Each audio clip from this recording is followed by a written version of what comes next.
So WNBA players are back at it again, complaining about the amount of money they make compared to NBA players. So apparently, I guess for the 2020 WNBA season, they got a little boost in viewership. And because of that, a lot of WNBA players were all over Twitter acting like all of a sudden they were the shit and it was time for them to get paid. So an actual current WNBA player posted this on Twitter. As you can see, it is comparing LeBron James and Sue Bird. Now I think already where they went wrong is attempting to compare these two players. Unfortunately, Sue Bird is not the LeBron James of the WNBA, and in fact, I don't think there is a LeBron James of the WNBA.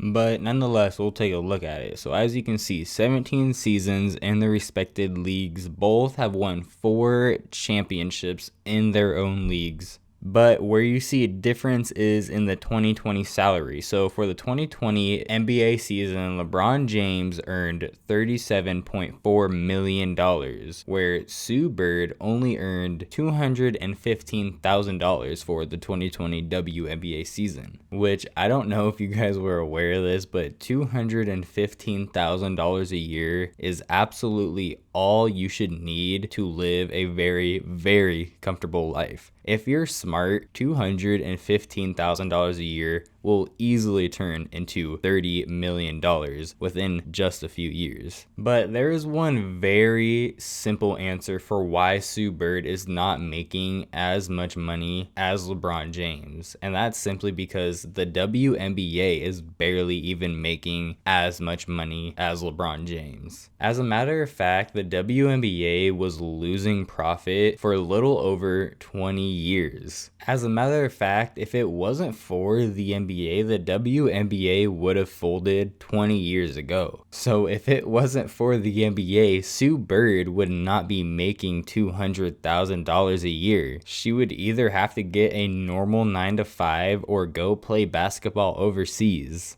So Sue Bird should fucking bow down to the NBA and LeBron James. That is her superior in every way, shape, and form. And really the conversation should end there, but for some reason WNBA players like to just say the dumbest shit sometimes, and it continues to keep this conversation going.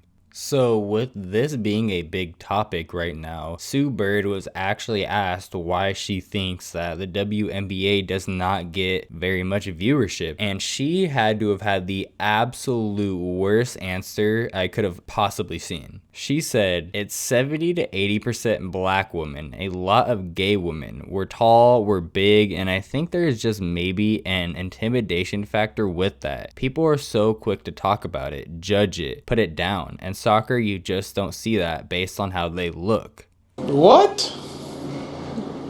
Bro, what are you talking about, man?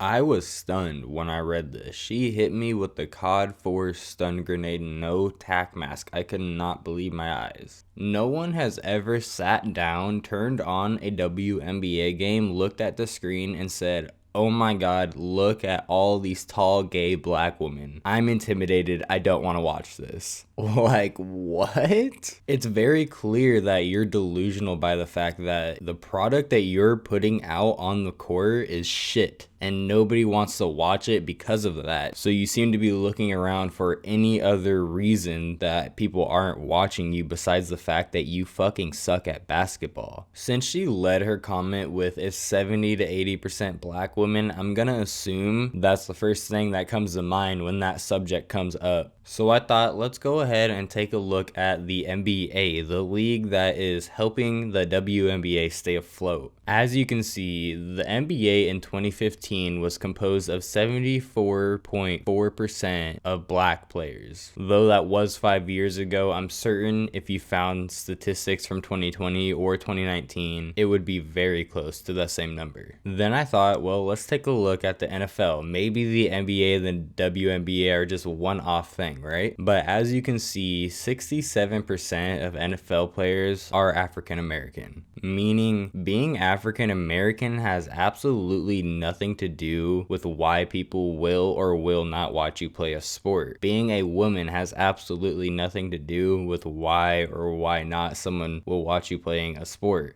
Being gay has nothing to do with someone watching you playing a sport. It's 2020. Nobody gives a fuck which way you swing, but it has everything to do with the way you guys play basketball. And the way you guys play basketball is not good enough for people to want to watch it or people to want to pay to watch it live. I could go to my closest YMCA and see better basketball there for free than what I will see at a live WNBA game that I have to pay hundreds of dollars to watch. That's just not gonna happen.